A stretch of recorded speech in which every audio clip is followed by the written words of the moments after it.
peut imaginer que dans ce pays, on prend tout l'argent donc d'un pays pour aller payer Pegasus chez les Israéliens pour écouter les opposants politiques et ceux qui sont contre, donc ceux qui sont pour, veulent le départ de Fort.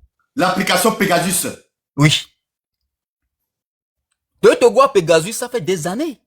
Et il y a que 7 pays africains qui ont ce logiciel espion. Ils est très cher. Et en contrepartie, on leur a offert donc notre phosphate et machin, le clinker, le calcaire. Bah, ils exploitent tranquillement.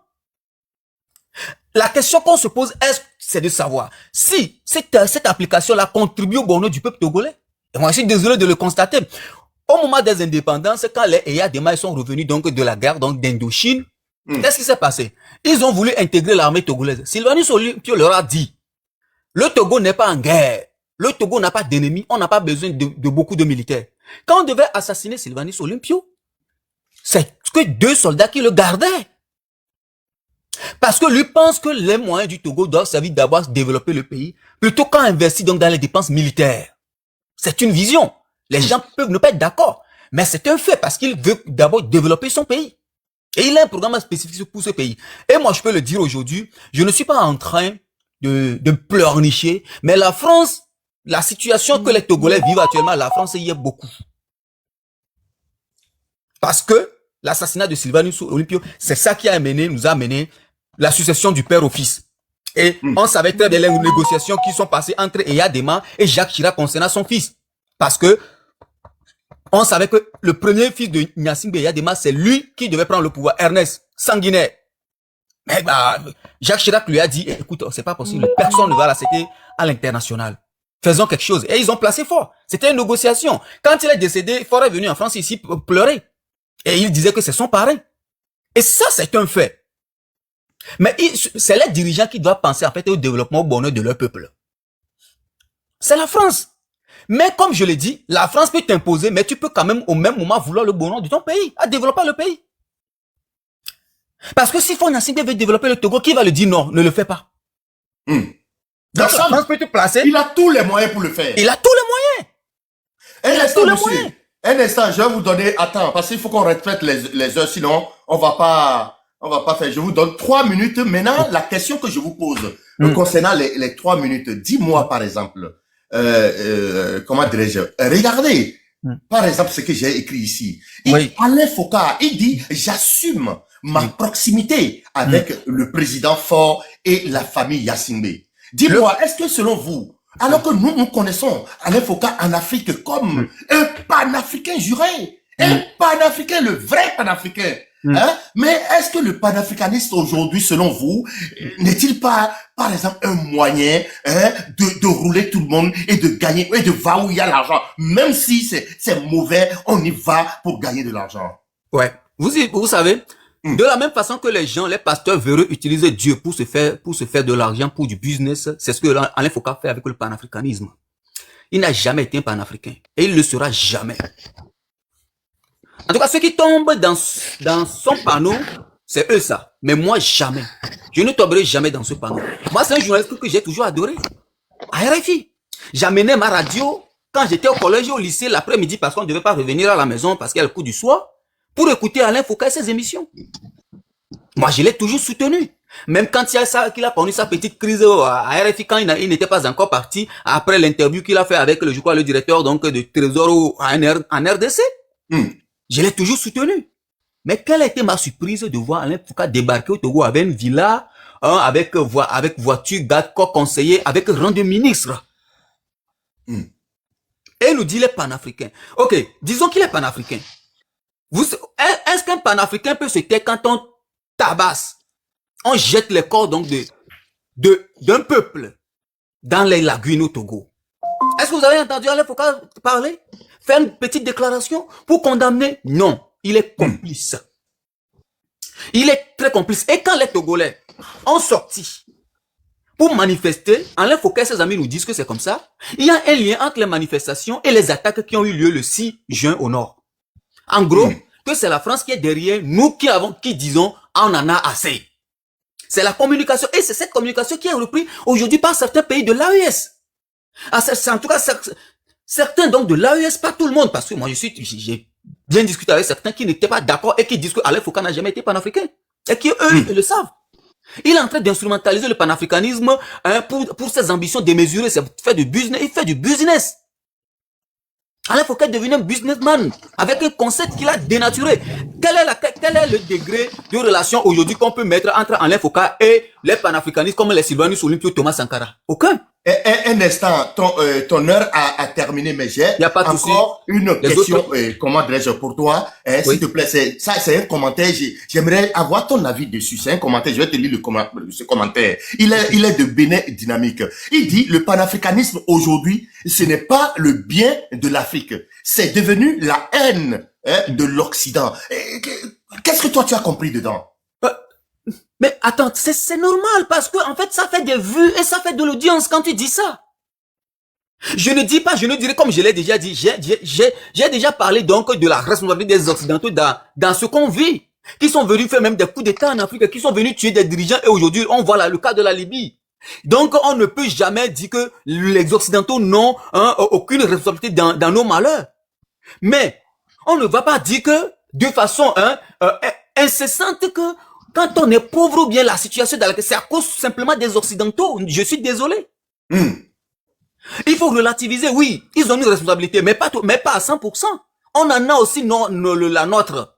On en a aussi notre responsabilité. Et donc le panafricanisme, effectivement, certains l'utilisent pour diaboliser l'Occident.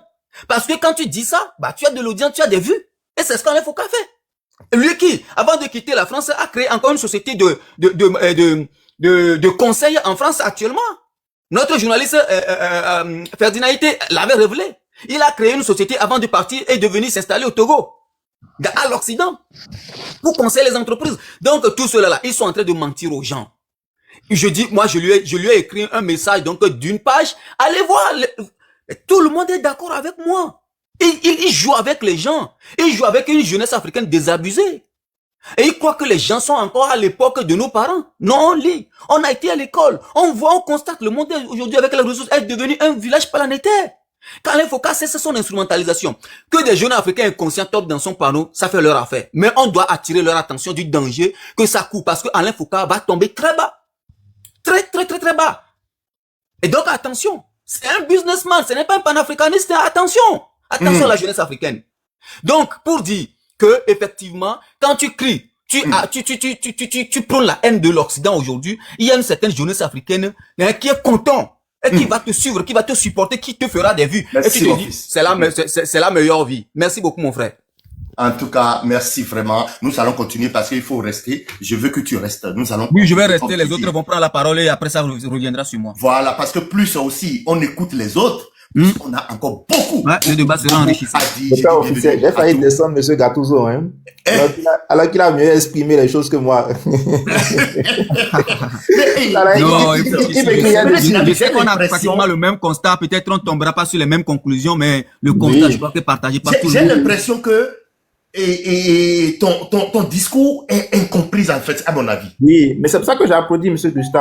Gattuso, parce que il a redit exactement ce que j'ai dit, mais mieux. Et c'est ce que j'ai écrit en commentaire, parce que j'ai écrit à Olympio que il faut que j'apprenne et que je trouve le moyen de mieux exprimer ce que je pense. Mais c'est la douleur aussi qui fait ça. De te faire comprendre, quoi. De me faire comprendre, parce que je pense que c'est la douleur aussi, parce que j'ai envie, vous savez, l'espérance de vie dans notre sous-région est de 60 ans. 60-65 ans. Moi, je suis pressé de voir le développement. J'ai envie de profiter de ça. J'en ai marre de faire des discours.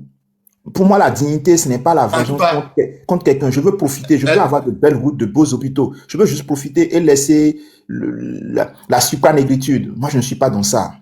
Je veux profiter. En tout cas, on va continuer. On va continuer. Merci beaucoup, mon fils. Nous allons continuer. Merci pour les cadeaux. Hein. Merci à tout le monde. On t'apporte et puis on partage aujourd'hui, comme j'ai dit, Alain Foka. Il s'agit d'Alain Foka. J'ai appris, je ne sais pas, j'ai lu quelque chose. Bon, je vais vous faire écouter tout à l'heure. D'abord parce que l'idée même de la 4e République de Faure Gnassingbé, qui est devenu président du Conseil des ministres du Togo aujourd'hui, que l'idée est même venue de Alain Foka. Ah, c'est la 5e, voilà, merci mon fils. La 5e République aujourd'hui, que l'idée est venue d'Alain Foka. J'ai appris ça. Est-ce que ce que j'aimerais savoir, Monsieur Lebon, ouvrez votre micro, Monsieur Lebon. Papa, veuille passer la parole à une autre personne. Ok, d'accord. Donc, je vais donner la parole à, il s'appelle, quoi? Nyandou. Nyandou, c'est Nyandou ou bien Boy Nyandou? Boy Nyandou, c'est ça ou je me trompe? Bon, d'accord, je reviens vers mon général de brigade Zozo. Mon général de brigade Zozo, comment vas-tu? Mon père. Ah oh, merci beaucoup, mon fils. Comment vas-tu? Je me porte très bien, et vous? Vraiment, je suis très heureux que tu fais partie de nous aujourd'hui pour un débat. Et si, bon, je sais pas, j'ai eu mon compte papa officiel qui a été banni, toujours à cause de Togo, hein. Et parce que le gars, il était tellement en colère, il sort des gros mots, et en plus, il a montré une vidéo où la police tabassait les manifestants, et bam, mon compte a été banni définitivement. J'ai tout fait, je l'ai pas vu. Je n'aime pas les choses comme ça. Okay. En tout cas, merci mon général, merci de ta présence. Comme j'ai dit, je vais te dire, est-ce que l'idée, quand j'ai dit par exemple, Alain Foucault, il a dit, hein, je veux que vous décortiquez, vous faites comprendre à ceux qui nous regardent, qui ne comprennent pas la stratégie Foucault. C'est vous. Vous êtes les artistes qui va les faire comprendre, qui va les faire découvrir la réalité que Alain Foucault et Foy Yacingbe nous cachent. Hein? Parce qu'il a dit, Alain Foucault a dit, j'assume ma proximité avec le président Faure et la famille Yacingbe. Alors dis-moi, alors que nous connaissons Alain Foucault en Afrique comme le vrai panafricain, l'homme respecté, le panafricain, hein, c'est incontournable, hein, et aujourd'hui quand même, le panafricain incontournable est avec Faure Yacingbe, son ami, et même son père qui a fait 38 ans, et que Faure a fait maintenant 20 ans. Hein? 20 ans, ça fait 58 ans à la tête du Togo pour la famille Faure et comment dirais-je, Yacingbe. Moi, dis-moi, un panafricain peut-il supporter ces gens de pouvoir? Dis-moi les choses telles qu'elles sont. Mon père, papa officiel. Oui, vas-y. Et premièrement, j'aimerais dire ceci. Cette histoire de panafricanisme, moi-même ici, là, je ne comprends pas. C'est-à-dire, il y a plusieurs définitions du panafricanisme. Pour certains, c'est la valeur africaine. Pour d'autres, il faut être contre la France. Si tu n'es pas contre la France, tu n'es pas panafricain. Tu vois? Donc, qu'est-ce que le panafricanisme? Moi, je ne sais pas. Je te jure, tu es même perdu. Oui, parce que si je viens ici, je peux parler de la valeur africaine. Et si je dis que on a besoin de la France pour se développer, boum, toi, tu n'es pas panafricain, tu es maudit. Tu vois? Donc, qu'est-ce que le panafricanisme? Je ne sais pas la définition. Mais quand même, je vais attaquer le sujet en disant que, vous voyez, premièrement, nous avons besoin, j'ai la photo de mon président ici. Donc, le Togo a bien sûr besoin de tous les pays, y inclut le Bénin, pour se développer. Vous voyez, c'est la géostratégie. Maintenant, avec la France et les États-Unis, les pays occidentaux, là, nous avons besoin d'eux tous pour se développer. Parce qu'ils ont des choses que nous n'avons pas.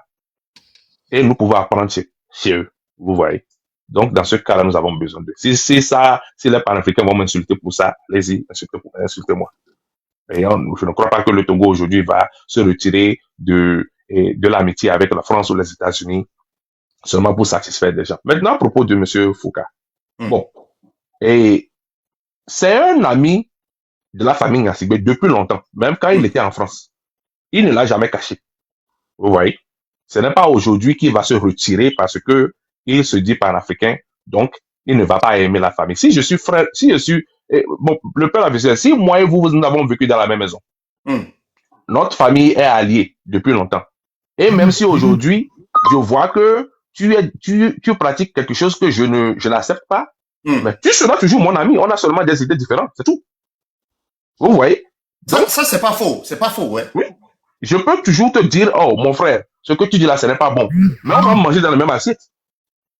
Vous voyez? Donc, Alain Foucault, il le dit toujours, lui, il est le frère et il est ami de Yacingbe. Ce n'est pas aujourd'hui qu'il est devenu son ami. Il est l'ami depuis son enfance. Il l'a toujours dit. Il ne l'a jamais caché. Et j'apprécie les gens comme ça plutôt. Les gens qui ne font pas l'hypocrisie. C'est-à-dire, il dit que je ne suis pas ton ami, mais derrière là, ils mangent ensemble.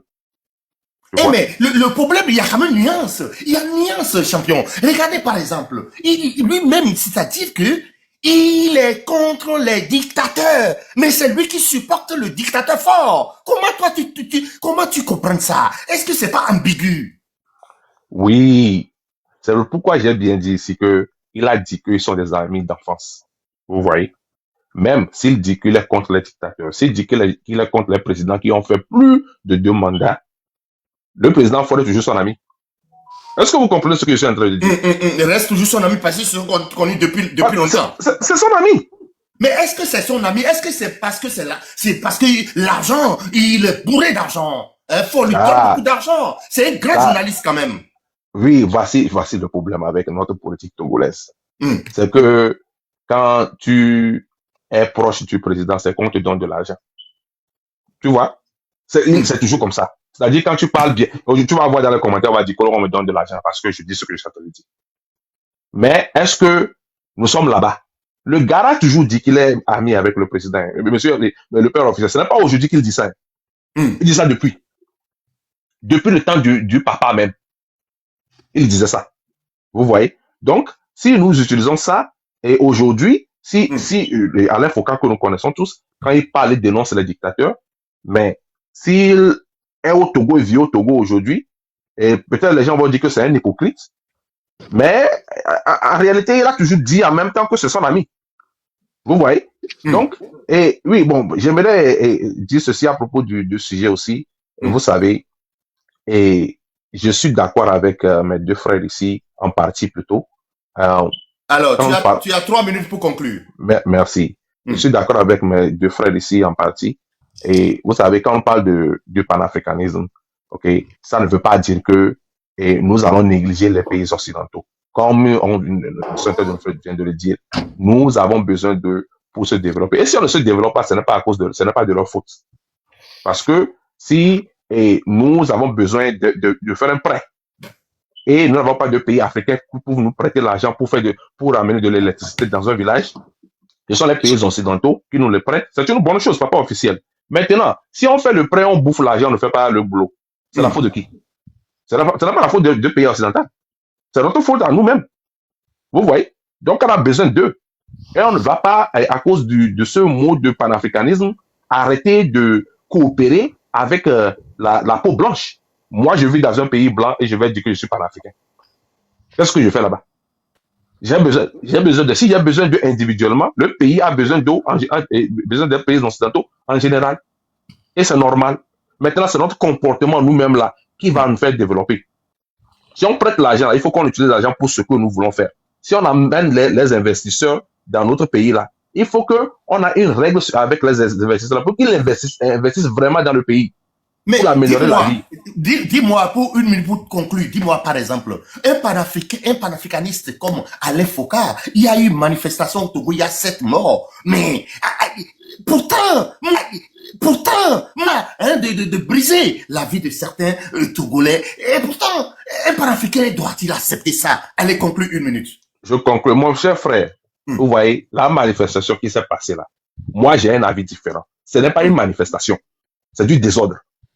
Ok? C'est-à-dire que bien sûr que les gens revendiquent quelque chose, mais la manière qu'ils sont en train de le faire là, ce n'est pas d'une manifestation, c'est du désordre. Quand les gens sortent avec l'intention de casser et de brûler là, ce n'est plus une manifestation. C'est du désordre. C'est un ennemi.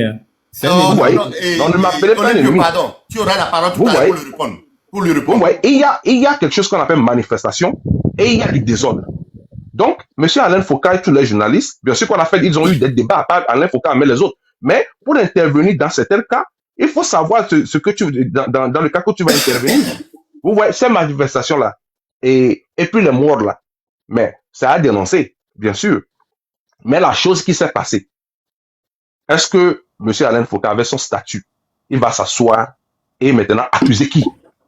Monsieur le père officiel. C'est ça le point d'interrogation. Un instant, mon fils. Dis-moi, par exemple, général, je vais pas te laisser, je vais te donner encore 1 minute pour me répondre cette dernière question. Dis-moi, en tant que Togolais, est-ce que vous êtes Togolais? Bien sûr. Oui, en tant que Togolais, c'est-à-dire, le papa a fait 38 ans et le fils a fait 20 ans. Est-ce que en tant que Togolais, tu n'es pas fatigué pour les mêmes personnes depuis 58 ans? Oui, papa officiel, bien sûr. Sachant, voyant que c'est le même nom que nous avons, bien sûr. Mais en même temps, être fatigué du nom, pour moi, c'est une autre chose. C'est-à-dire que bien sûr que je n'aime pas que le président a fait 20 ans au pouvoir et qu'il a succédé à son papa. Je préférais quelqu'un d'autre. Mais je parle de, moi, je me focus sur la vie politique du Togo, papa officiel. C'est-à-dire, en voyant le schéma sur le terrain, qui peut gouverner le pays? Vous voyez? C'est-à-dire, tout le monde veut gouverner le pays. Mais pour moi, là, qui est-ce que je pense qu'il peut faire mieux que lui? Sur la vie politique, bien sûr. Est-ce que tu ne penses pas aussi que l'opposition au pays, l'opposition aussi est marquée? Il fait tout pour les diviser, pour mieux régner, non? Non, il joue un jeu politique avec eux. Et ils tombent toujours dans leur piège. Vous voyez, c'est un jeu politique. Et quand vous voulez que quelqu'un remplace quelqu'un, il faut voir si cette personne a la couille pour jouer un jeu politique. Chaque fois que le président lance de l'os, lance un petit piège, toute l'opposition tombe dedans. Vous voyez, c'est un jeu politique qu'on joue avec l'opposition et chaque fois il tombe dedans. Donc, moi je vois ça, je ne peux jamais dire que, mais toi là, chaque fois tu tombes dans le piège de lui là et tu veux que tu te mets à sa place. Parce qu'en politique, papa officiel, vous le savez tous, c'est un jeu. C'est le meilleur qui gagne. Vous voyez, donc, bien sûr que je suis en disant que bien sûr que le président a fait 20 ans, son papa a fait 38 ans, et c'est le même nom de famille. Et soyons sérieux, et dans 20 ans, vous allez à la mairie et vous voyez seulement le même visage. Ok, à un certain point, ça devient fatigant. Mais, la vie politique là, au Togo là que nous sommes là, non, mais donnez-moi le nom d'un opposant qui est plus fort que le président en place. En tout cas, merci. Merci beaucoup. Mon général, merci à toi. Bienvenue à tous celles et ceux qui sont là. Si vous arrivez, n'oubliez pas, vous tapotez l'écran et aussi vous partagez beaucoup à vos amis pour qu'on puisse faire le débat dans le respect, toujours comme on dit, de chacun. C'est comme ça marche.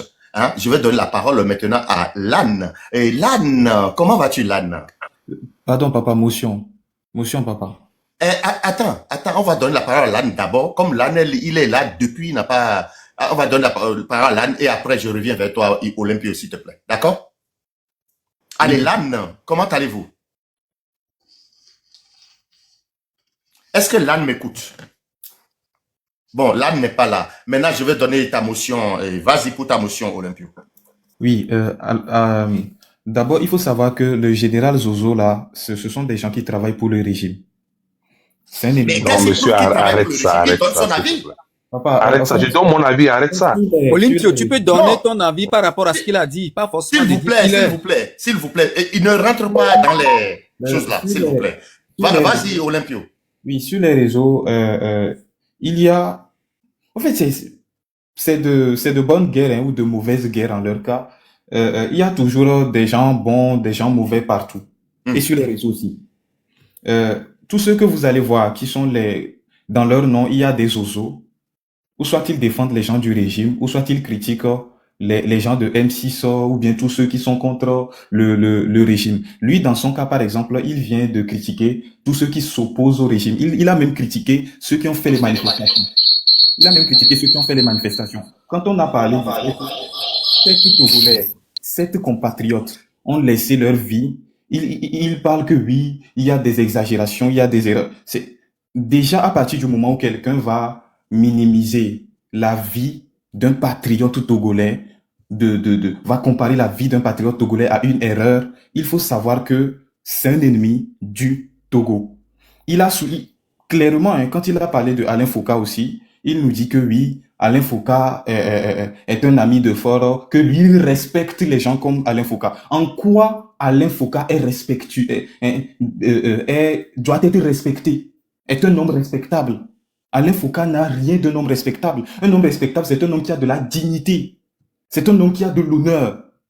L'honneur n'existe pas dans ceux qui dirigent, ceux qui pensent la politique togolaise.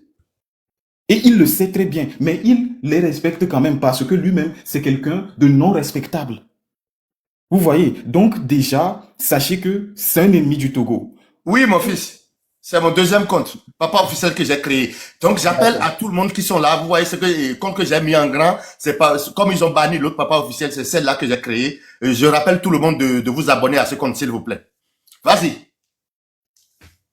D'accord. Non, juste déjà, je veux mettre les pendules à l'heure, quoi. Lui, c'est un ennemi. Il dit que la réponse au général. Général, vous avez 1 minute pour répondre. Mon papa officiel, vous voyez. C'est exactement ce que j'ai dit. Quand tu donnes ton opinion et que c'est contraire à quelqu'un, il faut qu'il commence à t'accuser des choses sans preuve. Moi, j'ai mon opinion à moi, opinion politique. Parce qu'en démocratie, comme vous le savez, tout le monde peut avoir des opinions, pas nécessairement les mêmes opinions. Ok, Moi, je d'accord. pense que, moi, je pense bien que, ok, au Togo, là, je ne vois sur la classe politique, je ne vois pas un opposant qui peut le remplacer. Présentement, il y a un opposant la fois dernière qu'on appelle Tiki. Lui, là, il avait du poids. Mais présentement, il n'y en a pas. Maintenant, si ça fait de moi un... Togo, donc, tu penses que dans ce grand Togo, il y a personne qui peut remplacer Faure? Non, je ne dis pas dans les citoyens, je dis sur la scène politique. C'est-à-dire sur la scène politique, voilà, bien sûr. C'est-à-dire les partis politiques, les représentants des partis politiques. Je compare ces gens-là au président. Pas tout le Togo, pas les citoyens. Je parle de la vie politique. Vous voyez? Moi, mon opinion, c'est que eux qui sont là aujourd'hui, là, ils n'ont pas le poids pour le remplacer. Maintenant, si ça fait de moi un ennemi, moi, je m'en fous. Hein. Monsieur Général, s'il vous plaît. J'ai mon temps de parler. Je finis dans ce S'il vous plaît, un instant, un instant.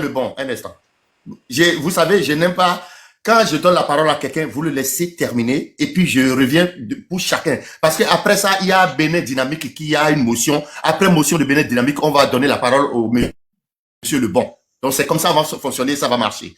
Alors, monsieur Général, conclue en 30 secondes, s'il vous plaît. Merci. Moi, quand j'étudie bien la scène politique, vous voyez, le monsieur vient de dire que moi, je dis qu'Alain Foka a fait ceci. C'est mon opinion sur Alain Foka. Et maintenant, je suis dans 15 secondes. Et les morts dans la lagune, j'ai dénoncé, j'ai dit ce qui s'est passé. Bon, quand quelqu'un est mort, il faut pas accepter. Mais, quand quelqu'un, parce que moi, je dis quelque chose qui n'est pas dans son sens là, il me traite de vendu et que lui me connaît, sans donner mon nom, hein, il ne peut jamais donner mon nom, mais il me connaît. Et que je travaille pour le gouvernement là, le père officiel. En réalité, moi, je m'en fous. C'est comme ça que ça se passe au Togo, quoi. Soit tu es avec eux, soit tu es contre eux. Merci. En tout cas, merci beaucoup, Général. Je vais donner la motion à Bénin Dynamique. Bénin Dynamique, vas-y pour ta motion. Merci, le père officiel. Bon, moi, je voudrais, vous allez voir que quand j'ai opiné, je n'ai pas donné mon avis sur la situation de façon précise. J'ai dit que je suis de tout cœur avec le peuple togolais et que j'espère qu'ils vont trouver une solution à leurs problèmes.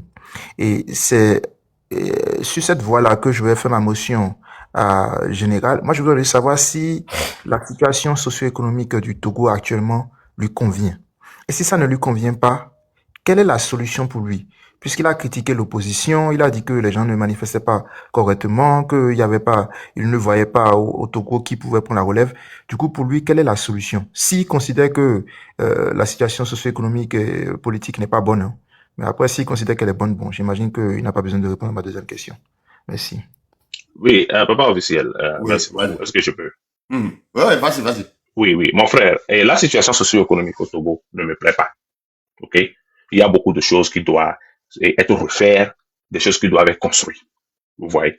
Et pour moi, la solution, c'est que nous dénonçons, bien sûr, et nous demandons à ce que ces choses-là que nous désirons soient faites. Et nous dénonçons dans la légalité. Je donne un exemple, et puis je termine. Un exemple, la fois dernière, quand nous avons eu une augmentation de l'électricité, c'est-à-dire une extrême augmentation de l'électricité, nous tous nous avons crié, mais nous n'avons pas diffamé, nous n'avons pas insulté. Nous avons montré seulement notre colère. Dans moins d'un mois, la situation a été réglée. Vous voyez, maintenant, nous avons des problèmes avec nos hôpitaux, avec nos routes, avec nos écoles. Nous faisons la même chose. Pour moi, c'est comme ça que je lutte pour pour que les choses changent dans mon pays. Mais, comme je l'ai dit, quand on parle de la politique, si votre moyen, c'est de faire dégager le président au pouvoir, je ne suis pas contre vous. Mais moi, j'ai un autre moyen pour régler les problèmes au Togo. Seulement pas votre solution. C'est tout. Merci beaucoup, papa officiel. Merci, mon général. Nous allons continuer toujours. Comme j'ai dit, je donne la parole maintenant à Lebon. Mais après de laisser Lebon prendre la parole, regardez le compte papa officiel en grand. Mais je n'ai pas compris. J'ai que 4 abonnés depuis. Je vous demande tous de vous abonner à ce compte parce que je vérifie ici. Je veux avoir quand même d'abonnés sur le compte pour que ça atteigne les 1000 abonnés pour que je puisse commencer à faire le live ici. Donc, s'il vous plaît, tout le monde n'a qu'à abonner à ce compte que j'ai mis en grand papa officiel parce qu'ils ont banni l'autre Donc, voilà, c'est celle-là que j'ai fait maintenant à sa place. Je vous demande tous de vous abonner à ce compte, s'il vous plaît. S'il vous plaît. Merci beaucoup. Alors, je vais laisser la parole à Monsieur Lebon. Comment allez-vous, Monsieur Lebon? Oui, bonjour papa, j'espère que vous allez bien. Ouais, vas-y. Vous avez la parole, Monsieur Lebon. Oui, je salue tout le panel et personnellement, je n'ai pas digéré certains propos de telle ou telle personne, mais je ne vais pas m'attarder dessus. D'accord? Ce sur quoi je veux bel et bien donner mon opinion. Je précise très bien, c'est mon opinion. Ce n'est pas une conclusion générale. C'est cette histoire, cette vilaine histoire, cette vilaine manière de voir le panafricanisme qui, selon moi, n'est dirigée aujourd'hui que par des opportunistes qui veulent se faire un nom, qui veulent s'enrichir sur le dos du mensonge à travers les conneries. Parce qu'ils ont peut-être appris à parler, parce qu'ils ont lu beaucoup de bouquins. Ah, ils ont passé leur temps à lire des bouquins pas possibles. Aujourd'hui, vous voyez très bien la situation en Afrique de l'Ouest. Vous voyez la situation au Togo. Vous voyez ce que défendent normalement les panafricanistes, c'est bel et bien les valeurs. Mais aujourd'hui,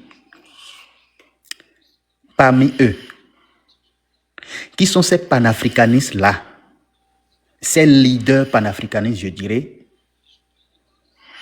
qui ont donné une version claire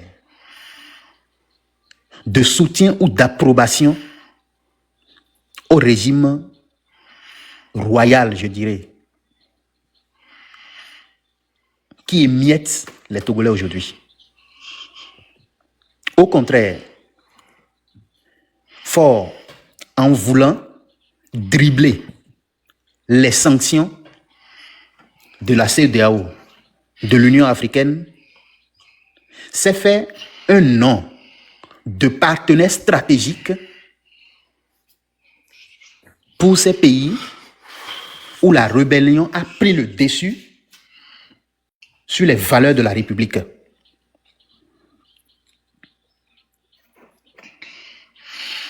Et quand ça s'est passé ainsi, parce que ça va également dans leurs intérêts, on ne les a pas vus broncher.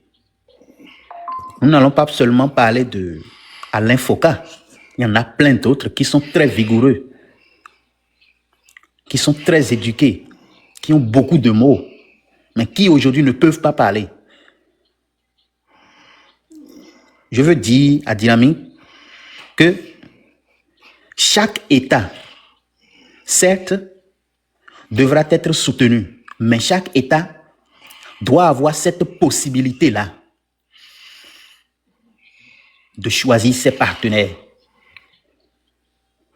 Je veux dire que l'exemple que vous prenez, le Vietnam, le Singapour, le Japon, là, c'est différent. Je dirais que c'est différent contexte par rapport à l'Afrique. Quand vous parlez de guerre économique et quand vous parlez d'exploitation de l'homme par l'homme, c'est autre chose complètement.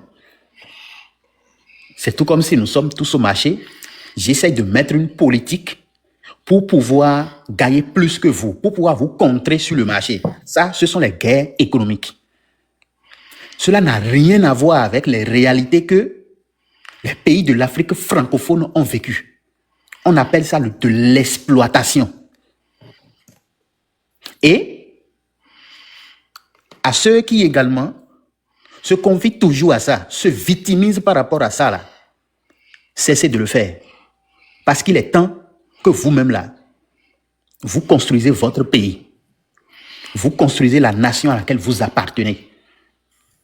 Il est temps de cesser de se victimiser et d'aller au travail. Si les Togolais ne construisent pas le Togo, ce n'est pas la France qui va construire le Togo aux Togolais. La France va accepter, la Russie va accepter, les États-Unis vont accepter vos partenariats. Mais quand ce n'est pas un partenariat basé sur intérêt, ça ne se passera jamais. Il n'y a pas. C'est pourquoi le président Patrice Talon disait dans l'une de ses allocutions les plus proches, il y a quelques jours là, que l'aide humanitaire, l'aide mondiale n'existe plus. Il faut que chaque peuple se lève et accepte de faire des sacrifices pour son développement. Sinon, nous allons toujours continuer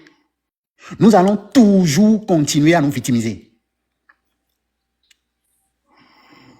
Nous allons toujours continuer à nous victimiser. Bon, là, ils nous ont maltraités, là, ils nous ont exploités, mais là, ils n'ont pas pris nos terres.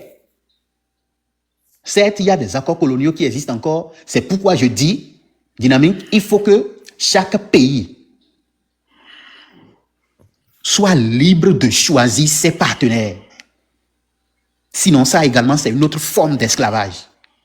Et nous en sommes possibles. Vous pouvez prendre l'exemple du Burkina. Vous pouvez prendre d'autres exemples également.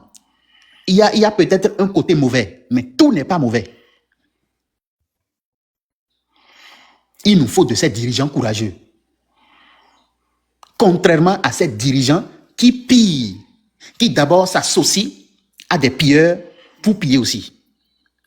Ce sont des dirigeants qui s'associent à des pilleurs et qui également, n'ayant aucun sens de la vie sociale de leur population, sont prêts à défendre leurs intérêts personnels contre les intérêts généraux de la population. Ce n'est pas normal. Ce n'est pas normal. Ce n'est pas acceptable. Tu as 1 minute pour conclure. J'entends dire que sur la scène politique togolaise actuellement, il n'y a pas d'opposant ou bien je ne sais quoi. Monsieur, en vrai, ce n'est pas une question d'opposition. Mais la posture dans laquelle Faure se trouve là, c'est il n'est pas président. Il fut président. Au Togo, ce n'est plus une république, ce n'est plus une nation, mais c'est devenu un empire. Et quand on parle d'un empire ou bien quand on parle d'un royaume là, c'est à la mort du roi qu'on peut encore reprendre un autre roi. Donc, ça ne sert à rien de nous parler d'opposants ou bien de parler de ci et de ça. À moins que l'on revienne aux valeurs de la République. À moins que l'on revienne aux valeurs qui consacrent réellement une nation. Sinon, le Togo, je dis haut et fort, n'est plus une nation, n'est plus un pays, mais c'est un royaume. Et ce royaume est dirigé par les familles fortes, c'est tout. Donc, il faut que le jeu soit désormais ouvert. Il faut que nous revenions en fait aux valeurs politiques, aux valeurs morales, aux valeurs étatiques de nos pays pour pouvoir développer nos pays. Chers Africains, il est temps que nous cessons de nous victimiser et que nous allons au travail. Parce que le développement de nos pays ne peut se faire que par nous-mêmes. Si nous acceptons encore des contrats ou des partenariats, je ne sais quoi, sachez également qu'ils auront également leurs intérêts à nous imposer. Personne ne t'aide dans ce monde si éventuellement il ne trouve, d'accord, dans l'aide qu'il t'apporte là, quelque chose à gagner également dedans. L'aide au développement n'existe plus. Ce sont les mots de mon très cher président Patrice Talon. Je vous remercie. Merci beaucoup, Motion. monsieur Lebon. Alors, je donne la motion à Gattuso. Bon, j'avais une motion, mais je vais laisser, j'avais écrit dans les commentaires, je vais laisser Gattuso finir et je vais répondre puisqu'il a cité plusieurs fois mon nom. Merci. Ok. Non, je suis d'accord avec le frère, mais il ne doit pas non plus voir mal quand les gens indexent ceux qui ne veulent pas que des pays émergent. Et ça, c'est un fait. On ne peut pas le nier. Mais comme je l'ai déjà dit dans ma prise de parole, on ne va pas continuer à dire que c'est parce qu'on a des marges de manœuvre, même si peut-être certains disent que c'est faible. On a certaines marges de manœuvre. Et on doit dénoncer ce qui se fait, en tout cas pas ces pays prédateurs, mais au même moment, s'interroger sur notre propre responsabilité dans la situation sociale et économique de nos différents pays. Je serais contre la victimisation si on s'attarde que sur ça et on dédouane nos dirigeants. Mais du moment où on le fait, ça veut dire qu'on parlera donc de cette responsabilité des Occidentaux, mais au même moment aussi s'interroger plutôt sur la responsabilité de nos dirigeants. Et moi, Si je le dis, je ne crois pas qu'on peut parler de victimisation. Je ne dis pas qu'il parle de moi, hein, mais ce n'est pas une victimisation. La victimisation, c'est de dire seulement que oui, on est pauvre ou bien on est machin à cause de. Hmm. Donc à cause des Occidentaux. Mais du moment où tu dis non, peut-être notre situation, ils ont une part de responsabilité dedans et ça, personne ne peut le nier. Sinon, le président Macron prend toujours tout son temps pour demander pardon à certaines choses que la France a commis en Afrique, en Algérie, au Sénégal, au Cameroun. Il le sait très bien. Il y a une commission en France qui a travaillé sur ça avec l'historien Pascal Blanchard. Vous pouvez aller lire. Où il reconnaît publiquement tous les maux que la France a fait subir aux Africains. Mais on est au XXIe siècle. Et on a une certaine responsabilité à prendre aussi. Parce que quand tu prends la tête de ton pays, tu as fait une campagne, tu as un programme. Tu n'as pas dit que dans mon programme, je ne peux pas ça à cause de la France, ou bien à cause de l'Italie, ou bien à cause de l'Angleterre. Tu as dit, voilà, je viens vers vous, je vous présente tel programme pour que je sois élu. Maintenant, s'il y a des accords qui empêchent la mise en œuvre de ton programme, c'est à toi de nous le dire. Pour qu'on puisse le lever et dénoncer. Mais si tu ne le dis pas, c'est que tu veux le développement de ton pays et tu dois tout faire pour développer le pays.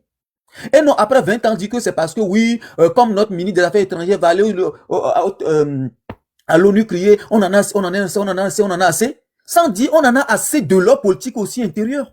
C'est ça aussi. C'est la fuite de responsabilité, c'est ce que je ne conçois pas. On en a assez. Oui, je suis d'accord. C'est comme s'il veut seulement que les Occidentaux endossent la responsabilité donc du retard du Togo, alors qu'il est comptable donc de la situation catastrophique dans laquelle nous nous trouvons. Merci beaucoup, mon frère. Ok, Bénin Dynamique. Merci, monsieur Gattuso, merci le père officiel. Merci, H. Lebon. Vous voyez, Et Bénin Dynamique, les gens ne s'abonnent pas à mon compte, c'est bizarre. Hein? Oui. C'est le compte abonnez-vous, s'il vous plaît. Vous êtes à 100 personnes, les 100 personnes peuvent s'abonner. Oui, il faut qu'on rappelle ça tout le temps. Les gens sont comme ça, il faut tout le temps rappeler ça. De temps en temps, à chaque prise de parole, vous rappelez cela. Et avec le temps, ça va le faire. Et je pense qu'il faut aussi publier les vidéos et de nouvelles vidéos et ça va venir. Ok, allez, vas-y. Alors, vous voyez la position de monsieur Gattuso et la réflexion qu'il a. C'est exactement la réflexion et la position que j'avais avant les événements de l'AES. Cette partialité, cette justesse dans le raisonnement, c'est celle que j'avais. Mais je me suis retrouvé dans une situation où j'ai compris que nous devons choisir entre la peste et le choléra. Et qu'il faut se concentrer sur une lutte et un combat. En fait, les gens, quand ils vous écoutent parler, ils ne retiennent que la critique envers l'Occident. Et surtout parce qu'ils considèrent que cette critique-là est actuelle et présente. Ils n'arrivent pas à comprendre la complexité de la responsabilité des dirigeants. Malheureusement, pour beaucoup d'eux, intellectuellement, c'est difficile à comprendre cela. C'est difficile à comprendre comment on peut être sous la pression de l'Occident et quand même développer son pays. C'est en cela que j'ai mal pour nos pères qui avaient de l'amour pour les pays, mais qui n'ont pas réussi à trouver l'intelligence pour dealer avec l'Occident. Comme les Sylvanus Olympio, monsieur Sylvanus Olympio, père à son âme. Et donc c'est cela en fait le problème. Vous voyez ce qui s'est passé par exemple particulièrement au Niger, c'est un désastre. Ce sont les conséquences de la critique malsaine envers l'Occident. Et moi, et des propos comme le sujet des accords coloniaux. Parce que quand on parle des accords coloniaux, on ne dit pas que c'est des choses qui ont existé, qui sont révolues et qui ne nous sont pas imposées aujourd'hui. Dans notre généralité. On en parle comme si cela existe.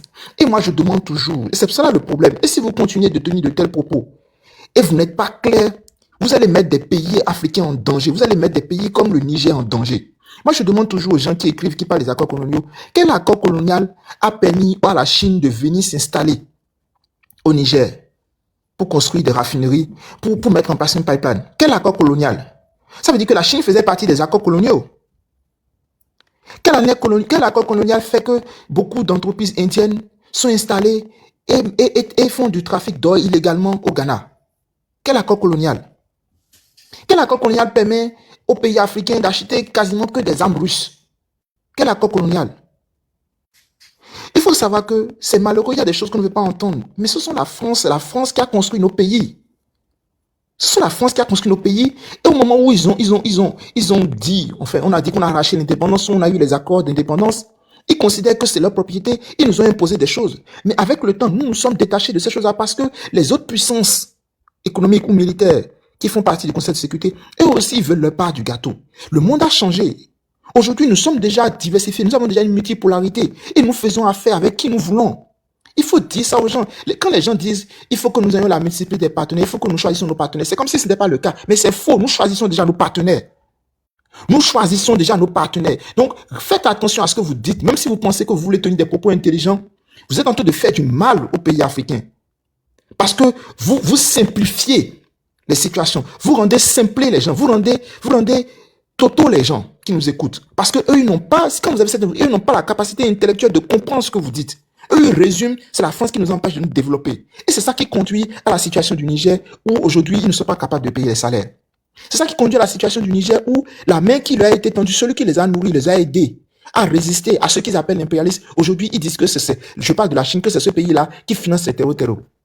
Maintenant, quel rapport colonial ou bien quel rapport d'esclavage il y a entre la Chine et le Niger pour qu'aujourd'hui, le Niger accuse la Chine de financer des terreaux?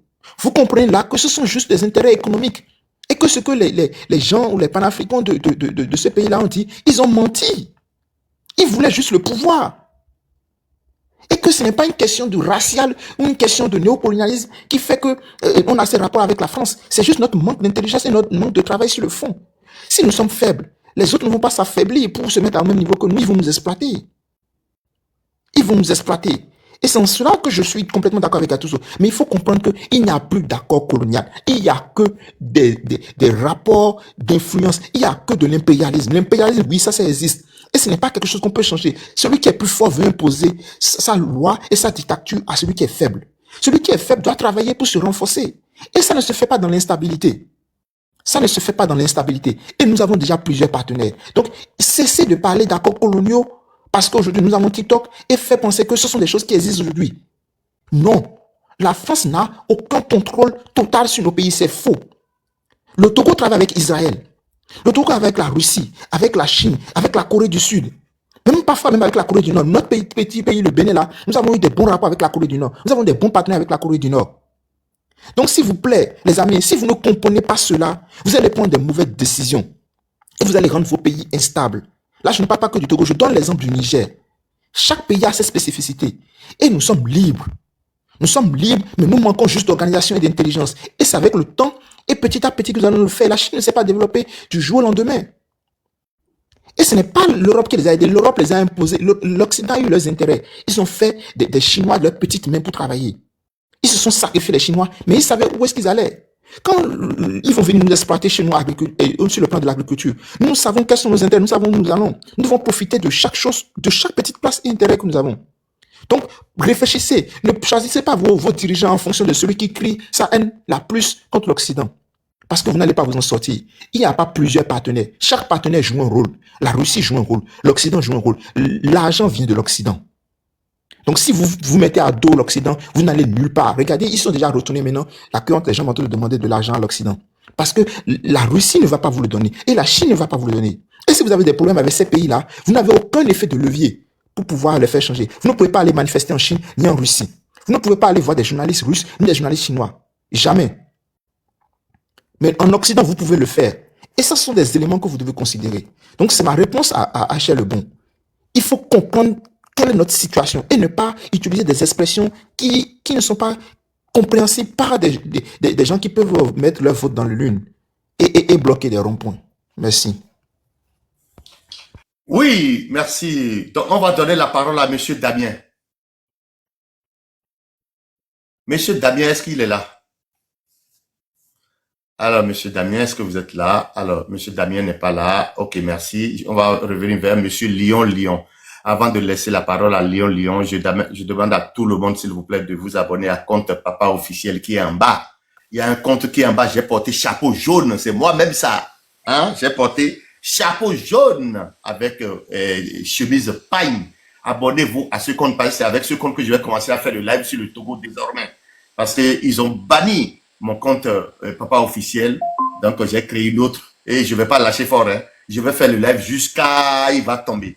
Tant qu'il ne tombe pas, je ne vais pas reculer. Hein, je dis ça à Général. Général, tant que je ne fais pas tomber ton foie, je ne vais pas me reculer. Hein. C'est la démocratie, mon frère. C'est votre plein droit de lutter contre le président. Votre plein droit. Vous voyez?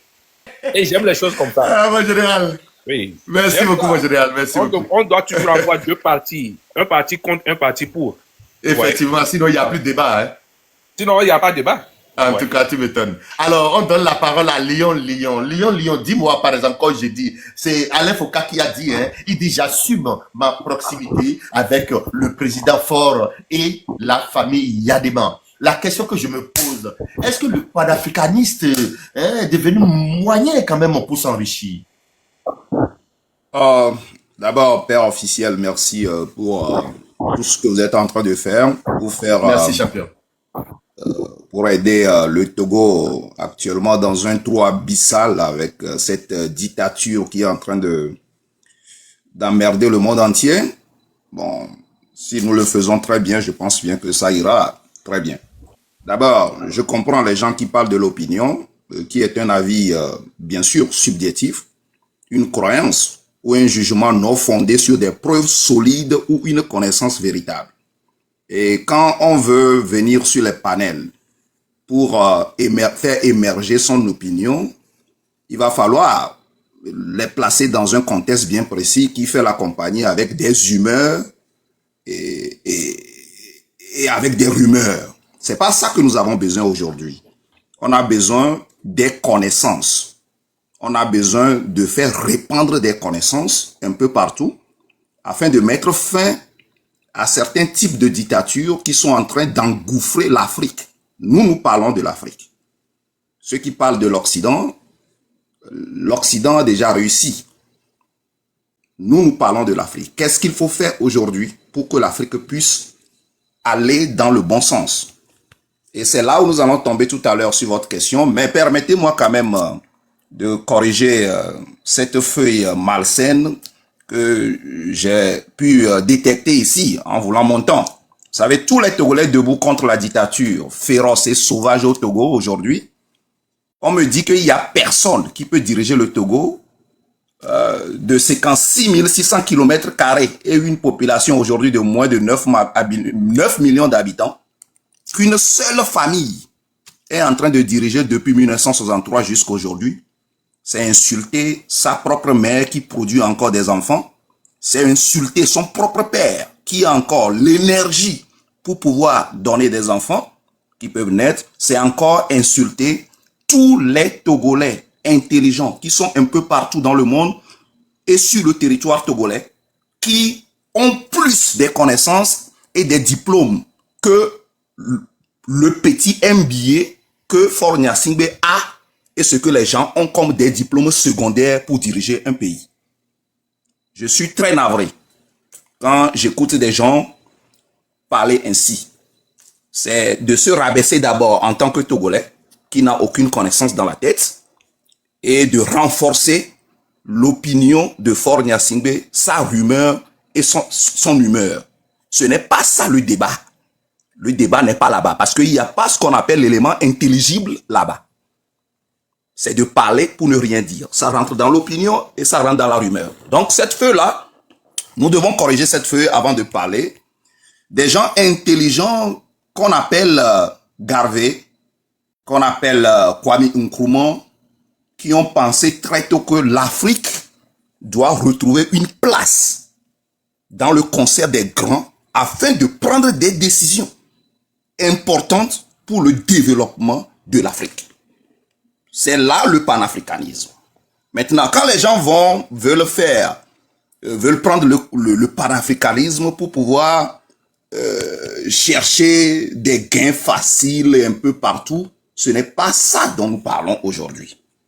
Le panafricanisme, c'est ce président ou bien ce dirigeant africain qui va se positionner à la tête de son pays et qui regarde les intérêts de son peuple. Voilà. Que ce soit les relations. Mais dis-moi, monsieur Léon, dis-moi, aujourd'hui au Bénin, au Togo, qui, selon toi, qui peut remplacer Faure Gnassingbé et satisfait les besoins du peuple du Togo. Qui, selon toi, est-ce qu'il y a un homme qui est sorti du lot? Parce que aussi c'est bien beau de chercher que faut quitte, mais qui va prendre sa place? Est-ce que vous avez un homme vraiment capable de prendre la règne du Togo et pour pouvoir effacer les larmes des Togolais qui souffrent? Monsieur le père officiel, vous savez, je voudrais être très franc avec vous. Cette question même ne mérite pas d'être posée dans une république. En tout cas. Vous savez, cette question, ceux qui posent cette question-là, ce sont, permettez-moi le terme, je n'insulte pas, mais c'est dans le dictionnaire, ce sont des abrutis dans une république. Ok, ce sont des abrutis dans une république. Oui, mais il faut les hommes capables aussi. Dans l'opposition, c'est qui vous voyez? Le père officiel, est-ce que le Togo doit être dirigé seulement par l'opposition? Est-ce que le Togo doit être... Même la société civile. Attends, je vous pose la... Attends, est-ce que le Togo doit être seulement dirigé par l'opposition? Est-ce que le Togo doit être dirigé seulement par le parti au pouvoir? Non.